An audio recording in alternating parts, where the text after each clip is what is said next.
नमस्कार मित्रांनो, ज्या शेतकऱ्यांनी कुसुम सोलार योजनेअंतर्गत म्हणजेच मॅडम महाऊर्जाच्या वेबसाईटला ऑनलाईन ॲप्लिकेशन हे सौर ऊर्जासाठी केलेले आहेत, तर अशामधील जे काही पात्र लाभार्थी शेतकरी असतील तर अशा शेतकऱ्यांना काल आपल्या मोबाईलवर आपला जो काही लाभार्थी हिस्सा आहे हा लाभार्थी हिस्सा भरा म्हणून अशा प्रकारचा SMS हा आलेला असेल. तर या SMS मध्ये आपणास एक लिंकसुद्धा देण्यात आलेली आहे. त्या लिंकवर आपणास क्लिक करून जे काही मेडा बेनिफिशरी ॲप आहे हे ॲप आपणास आपल्या मोबाईलमध्ये इन्स्टॉल करायचे आहे. त्यानंतर आपणास आपला सेल्फ सर्व्हे करून घ्यायचा आहे. सेल्फ सर्व्हे केल्याच्यानंतर पेमेंटचा भरणा करायचा आहे. पेमेंटचा भरणा केल्याच्यानंतर आपणास त्यामध्ये लगेच कंपनी सिलेक्शन करण्याचे ऑप्शन येते. आणि विशेष म्हणजे मित्रांनो, मी हा जो काही फॉर्म आहे या शेतकऱ्याचा 29/11/2025 या तारखेला भरलेला होता. रजिस्टर्ड डेट आपण यामध्ये पाहू शकतात. आणि कंप्लीट 15 दिवसामध्ये हा जो काही फॉर्म आहे हा फॉर्म मेडा महाऊर्जाकडून अप्रूव्ह करण्यात आला आणि त्या शेतकऱ्याला त्या मोबाईलवर SMS सुद्धा प्राप्त झाला. अशाच प्रकारे मी एका दुसऱ्या शेतकऱ्याचासुद्धा अर्ज भरलेला होता एका महिन्यापूर्वी. त्या शेतकऱ्याचा सुद्धा अर्ज यामध्ये मंजूर झालेला आहे. तर मित्रांनो, मेडा महाऊर्जामध्ये आपण जर पाठीमागे अर्ज भरलेले असतील तर यामध्ये कमीत कमी वर्ष, दीड वर्ष, 2 वर्ष थांबावी लागत होती. परंतु आता मेडा महाऊर्जाचे जे काही अर्ज आहे कुसुमचे हे आता लवकरात लवकर ॲप्रूव्ह होत आहे आणि शेतकऱ्यांना आपल्या मोबाईलवर SMS सुद्धा प्राप्त होत आहे.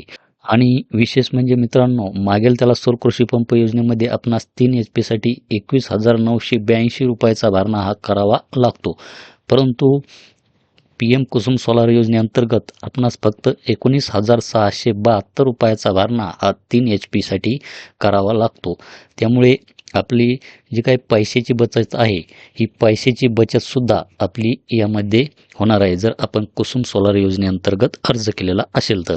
तर मित्रांनो, माझे एक म्हणणे असे आहे की मागेल त्याला सौर कृषी पंप योजनेमध्ये अर्ज करण्यापेक्षा आपण जर अर्जच भरलेला नसेल अजून आणि आपणास जर अर्ज भरायचा असेल तर आपण PM कुसुम सोलार योजनेअंतर्गत अर्ज भरा. कारण की मागेल त्याला सौर कृषी पंप योजनेमध्ये आपणास अर्ज भरावा लागतो. त्यानंतर आपणास त्यामध्ये आता लगेच पेमेंटचा पर्याय हा उपलब्ध करून देण्यात आलेला आहे. परंतु पेमेंट आपण केल्याच्यानंतर यामध्ये आपला जो काही अर्ज आहे हा अर्ज यामध्ये लवकर ॲप्रूव्ड होत नाही. जोपर्यंत आपला अर्ज ॲप्रूव्ड होत नाही तोपर्यंत आपणास यामध्ये व्हेंडर निवडण्याचा पर्याय उपलब्ध होत नाही.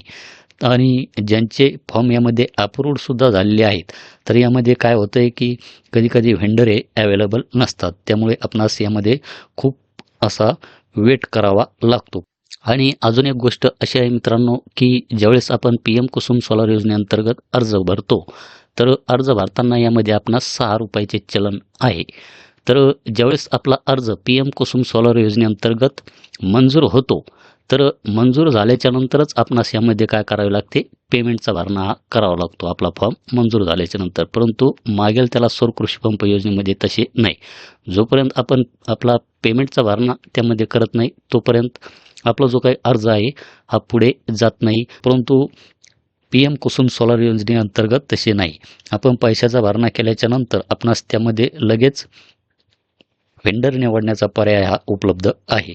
तर PM कुसुम सोलार योजनेअंतर्गत स्टेजनुसार आपणास कंपनी सिलेक्ट करण्याचे ऑप्शन आहे. म्हणजेच यामध्ये PM कुसुम सोलार योजनेअंतर्गत 2, 3, 4, 5, 6 अशा प्रकारच्या स्टेज आहे.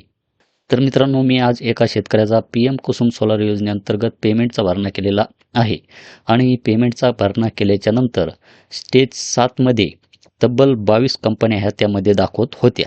तर आपण या स्क्रीनमध्ये पाहू शकतात की तब्बल 22 कंपन्या ह्या स्टेज 7मध्ये ह्या दाखवत होत्या.